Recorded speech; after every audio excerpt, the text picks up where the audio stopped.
Bonjour tout le monde, alors on se retrouve aujourd'hui pour une vidéo qui parle d'un sujet que généralement vous adorez, l'argent. Donc j'avais déjà fait une vidéo qui vous montrait comment j'avais mis de l'argent de côté lorsque j'étais salariée en restauration et comment j'avais réussi à mettre 20 000 € de côté. Donc je vous la mets juste ici, vous pouvez aller la voir si vous le voulez. Elle a fait beaucoup de vues, surtout pour une petite chaîne comme la mienne. Et généralement les conseils ont été plutôt appréciés, donc n'hésitez pas à y aller. Et aujourd'hui je vais vous présenter notre budget frugaliste. Donc j'ai mis frugaliste normalement dans le titre de la vidéo. Pourquoi qu'est-ce que le frugalisme? Donc par définition c'est le fait d'avoir un mode de vie dans lequel on dépense moins pour mettre de l'argent de côté et travailler moins plus tard. Après dans notre cas c'est pas forcément pour travailler moins, c'est plus pour travailler dans quelque chose qui nous plaît. Surtout que moi je considère pas uniquement l'activité rémunérée comme du travail. En fait le travail c'est simplement le fait d'avoir une activité productive. Donc si par exemple vous avez un potager et que vous cultivez vos légumes, que ça vous évite d'aller au supermarché, c'est du travail en fait. Voilà, en tout cas pour moi le travail c'est pas uniquement le fait de fournir un effort et de gagner de l'argent en échange, on peut y gagner autre chose que de l'argent. Donc pour notre budget, je l'ai écrit sur une feuille comme ceci. Donc là je l'ai résumé ainsi, j'ai pris toutes nos dépenses sur les 12 derniers mois. J'ai pas écrit nos revenus mais on gagne environ, c'est assez variable, mais on gagne aux alentours de 3 000 € par mois pour deux. Donc c'est confortable, c'est pas non plus le luxe, c'est d'après la définition des salaires à peu près dans la classe moyenne. C'est un petit peu bas, mais voilà, c'est totalement correct pour un couple sans enfants, on ne s'en plaint pas du tout. Pourquoi on met de l'argent de côté comme ça? Parce que vous allez voir, on en met quand même pas mal. C'est tout simplement parce que moi déjà je change d'activité, je ne vais plus être cuisinière, enfin je ne suis déjà plus cuisinière et je lance mon entreprise et que je vais avoir des revenus très variables. Pour l'instant je suis encore aidée mais je le serai bientôt plus et dès que je serai plus aidée ça veut dire que si je travaille pas j'ai 0 €. Si je suis malade je ne gagne pas d'argent, enfin je gagne peut-être mes 12 € de Tipeee pour les personnes qui me soutiennent sur Tipeee, voilà je gagnerai 12 €. Mais voilà sinon une fois que j'aurai plus cette aide pendant que je crée mon entreprise, j'aurai pas de filet de secours, donc c'est important pour nous de mettre de côté. On a plein de projets ensuite qui nécessitent de l'argent, et voilà, Didier un jour voudra aussi arrêter son activité salariée, créer sa propre entreprise, ça demande de l'argent, c'est tout simplement pour ça qu'on met de l'argent de côté. Sachant qu'on ne le garde pas simplement sur nos comptes à rien faire, on est par exemple en ce moment en train d'investir dans un nouveau projet immobilier dont je vous parlerai plus tard dès que ce sera fait. J'ai pas envie de parler d'un projet tant qu'il n'est pas réalisé, donc voilà, je vous en parlerai vraiment au moment où ce sera fait. Pour notre budget, du coup, comme vous le savez sûrement si vous me suivez depuis un petit moment, on est propriétaire de notre petit appartement à Marseille. Donc on a acheté un appartement vraiment pas très cher qu'on a pu payer cash, donc on n'a pas eu à faire de crédit. Et ça, c'est vraiment un truc qui nous réduit considérablement le budget. Je précise quand même que la majorité de cet argent, c'est nous qui l'avons gagné et qui l'avons mis dedans. On a eu à peu près 20% de l'appartement qui a été financé par mes parents, donc je les remercie énormément. Et je suis consciente de cette chance. S'ils ne nous avaient pas financé, on aurait fait un crédit pour les 20% qui nous manquaient. Donc au niveau des dépenses du logement, au total, on touche quand même aux 300 € par mois. Puisque bien qu'on soit propriétaire, on a quand même des charges de copro ainsi que la taxe foncière à payer qui nous reviennent donc pour copro plus taxe foncière 101 €. Ça comprend l'eau, poubelle, entretien, etc. La taxe d'habitation, on a payé, donc j'ai tout mensualisé mais ça nous revient à 45 € par mois de taxe d'habitation. Électricité, on est mensualisé à 40 € par mois par EDF, sachant qu'on dépense moins, donc je pense qu'on se fera rembourser. Mais actuellement, en tout cas tous les mois, il y a 40 € qui partent de notre compte. Ensuite, pour internet, on a une box à 22 € qui comprend la fibre. C'était une offre promotionnelle de Red by SFR il y a quelques années. Enfin, l'année dernière. Ensuite, l'assurance logement coûte un peu plus cher puisqu'on est propriétaire. Dès que tu es propriétaire, c'est tout de suite un peu plus cher, donc c'est 16 € par mois. Et là, on a depuis quelques temps à payer des travaux de copro en plus des charges, puisque par exemple notre façade va bientôt être refaite, la façade de l'immeuble, et ça nous revient à 80 € par mois de charges de copro. Donc au niveau du logement, on a quand même 300 € par mois à payer. C'est toujours moins cher qu'un loyer, mais c'est quand même là. Ensuite, en dépenses variables, donc premièrement, on va avoir les transports. Donc il y a nos 2 cartes de bus, 40 € chacun pour la carte de transport marseillaise. On n'a pas de voiture, on ne prend que le bus, métro, tram. Donc voilà, ça fait 40 € chacun, ça nous fait 80 € pour 2. Après, on prend aussi le bus régional pour aller voir nos parents de temps en temps qui habitent à peu près à 80 km de chez nous. On y va 1 à 2 fois par mois et ça nous revient en moyenne à 15 € chacun par mois, donc 30 € pour 2. Après, mon forfait de portable n'a pas changé, c'est toujours le même que j'avais quand je vous avais parlé de mon budget dans mon ancienne vidéo sur comment on avait mis de l'argent de côté, enfin comment j'avais mis de l'argent de côté. Et donc mon portable coûte 5 € par mois. Pareil, c'était une offre de Red il y a quelques années. Ça par contre, ça fait au moins 4 ou 5 ans que je suis chez Red. Mais vous pouvez sûrement retrouver des offres assez similaires. Didier, lui, a un forfait à 15 € puisqu'il a beaucoup plus de données pour aller sur internet que moi. Après, donc là, ça a été un peu coupé dernièrement parce qu'il y a le Covid, ça a été fermé et tout. Mais on a la dépense de la salle de sport de Didier qui est de 35 € par mois. Moi, pour l'instant, je fais pas d'activité sportive. J'aimerais en faire une, je suis en train de me renseigner. Ce sera probablement dans le même budget. J'aimerais m'inscrire soit au tennis, soit au badminton. Tout ce qui est salle de sport, j'aime vraiment pas, mais j'adore les sports de raquettes, donc éventuellement. Ensuite, notre budget alimentation plus restaurant. J'ai mélangé les deux car souvent, les deux sont quand même liés. Si on va au restaurant, on réduit forcément les courses qu'on fait, etc. Donc on dépense alimentation plus restaurant 250 € pour 2. Ce n'est pas très élevé, ça fait 125 € chacun. Tout simplement, j'ai plein de vidéos de retour de courses, je fais des petits défis à petit budget, je fais aussi de la récup, je récupère des fruits et légumes invendus des magasins, j'ai plein d'astuces comme ça pour réduire son budget alimentaire, donc n'hésitez pas à aller voir ça.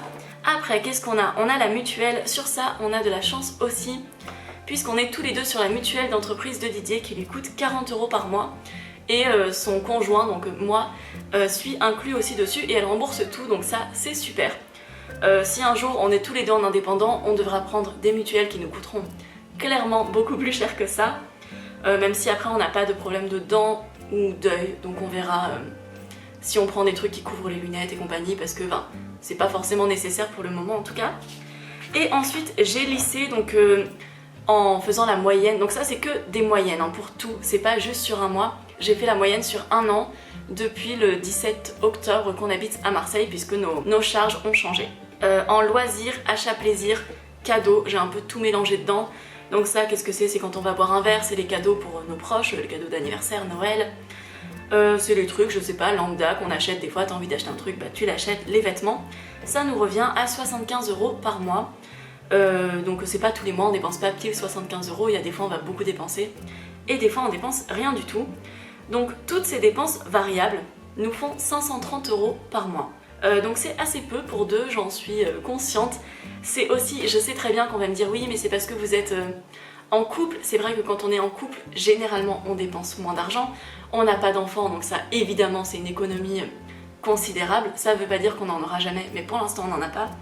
On n'a pas d'animaux de compagnie parce qu'on est en appartement et tant que je suis en appartement, je ne veux pas d'animaux de compagnie. Et on a, on prend les transports en commun, on prend pas la voiture. Pourtant on a le permis tous les deux, mais c'est un choix de pas avoir de voiture. Une voiture ça coûte cher. Tant qu'on habite à Marseille, on n'aura pas de voiture. Dès qu'on habitera à la campagne plus tard, car clairement c'est prévu, on sera sûrement obligé d'acheter une petite voiture. Mais pour l'instant, tant qu'on peut faire ça, on fait ça. Donc ça, en gros, ça veut dire que nos dépenses normales, c'est 834 € par mois, en moyenne.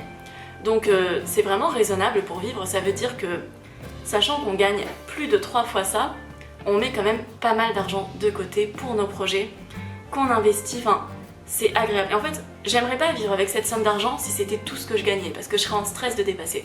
Mais là en fait c'est une simplicité volontaire, ça veut dire que volontairement, on décide de pas dépenser plus de telle somme, parce qu'on pense à nos projets, c'est pas en mode privation. Donc je comprends que ça puisse être mal perçu, mais nous c'est ce qu'on fait. Et c'est ce qui nous permet d'avoir de l'assurance pour nos projets futurs, de pas, voilà, si un jour mes revenus YouTube, partenariat et compagnie sont de 0 €, je sais que j'ai de l'argent de côté et que je vais pas passer le mois à manger des pâtes ou à dépendre du salaire de mon conjoint, qui est quelque chose que je ne veux pas. D'ailleurs dans une de mes anciennes vidéos, il y a quelqu'un qui a dit ah c'est facile de vivre comme tu vis, c'est ton mec qui paye tout et en plus il fait la vaisselle. mais ce n'est absolument pas mon mec qui paye tout, on paye chacun 50-50, peu importe ce que l'on gagne. On veut tout simplement chacun payer ce qu'il y a à payer. C'est chacun a son modèle un peu de fonctionnement. Nous, vu qu'on a des revenus quand même variables, avant je gagnais plus que lui, maintenant il gagne plus que moi, peut-être qu'un jour je gagnerai à nouveau plus que lui, dès qu'il créera son entreprise il aura peut-être plus de revenus au début. On veut juste payer 50-50 comme ça. Les bons comptes font les bons amis, tout se passe bien, on s'entend bien, on est des personnes sympas l'une avec l'autre, mais on sait jamais comment ça peut se passer en cas de rupture, on sait jamais comment l'autre personne peut devenir. Je préfère ne dépendre de personne. Et pour ça, quand on met de l'argent de côté, c'est une super bonne assurance à avoir. Et donc ça, c'est nos dépenses de base. J'ai fait une autre petite catégorie puisque on a tous les deux, donc il a investi avec moi dans mon matériel d'entreprise. On a dépensé, puisqu'on a pris du compte commun en fait, on a pris 1400 € sur l'année pour investir dans du matériel, pour les vidéos, pour le montage, pour le son, etc. C'est pas encore au top, il y a encore de l'investissement qu'on devra faire. Mais donc je l'ai mis à part parce que c'est quand même pas dans nos dépenses de base, c'est plutôt lié à quelque chose qui ensuite peut nous rapporter de l'argent. Car oui, si un jour aussi ma chaîne YouTube marche très très bien, qui sait, Didier pourrait m'aider par exemple à faire les montages et on partagerait les revenus. Mais voilà, donc ça c'est l'investissement dans mon entreprise, 1400 €. Après j'ai aussi, je l'ai pas compté dans le budget parce que si Didier n'était pas en entreprise, ce serait pas remboursé, mais il a 20 € de remboursement de transport par mois, donc ça lui ramène sa carte de bus à 20 €, ce qui est vraiment pas cher. Il n'y a aucune voiture qui pourrait coûter aussi cher, enfin aussi peu cher par mois. Et il a 20 € de remboursement de mutuelle. Donc voilà, l'entreprise prend en charge 50% de notre mutuelle, du coup, vu que je suis dessus aussi. Et donc ça lui fait sa mutuelle à 20 €, ce qui est vraiment pas cher du tout. Clairement, si on est en indépendant, je pense qu'on en aura au moins... Une fois, je me suis un peu renseignée sur les prix de mutuelle, c'était super cher, c'était au moins 40-50 € chacun. Bon, je sais que s'il y a des Américains qui me regardent, ils vont se dire non mais c'est pas cher du tout. Mais en attendant, c'est quand même beaucoup plus cher que 20 €, ça nous ferait environ 100 € par mois. Et il y a aussi, il a 1500 € de tickets resto par an. Donc ça nous rembourse une bonne partie de tout ce qui est courses et restaurants, puisqu'on paye une grosse partie de nos courses et des restaurants en tickets resto. En fait, presque tous les restaurants qu'on fait, on les paye avec la carte ticket resto. Et pareil pour les courses, une grosse partie est payée comme ça. Donc voilà, c'est tout pour notre petit budget frugaliste. Bon, du coup je fais la conclusion dans ma chambre parce qu'il y a trop de bruit dans le couloir de mon immeuble. Il y a plein de gens qui passent, ils sont en train de faire un sondage des murs ou je sais pas quoi. Mais en tout cas, j'espère que cette vidéo vous a plu. Je sais que ce budget n'est pas accessible pour tout le monde. Je suis pas en train de dire que c'est facile, je sais qu'on a tous des contraintes budgétaires différentes. Voilà, si je dis pas que tout le monde peut faire pareil, et bien évidemment le fait d'être propriétaire nous aide énormément, mais c'est pas pour rien qu'on a acheté cet appartement, c'est clairement parce que ça nous fait faire des économies que jamais dans la vie on en aurait que pour 300 €, toutes charges comprises pour un appartement de 2 pièces en ville. Mais le fait de l'avoir acheté, clairement ça aide, j'en suis consciente.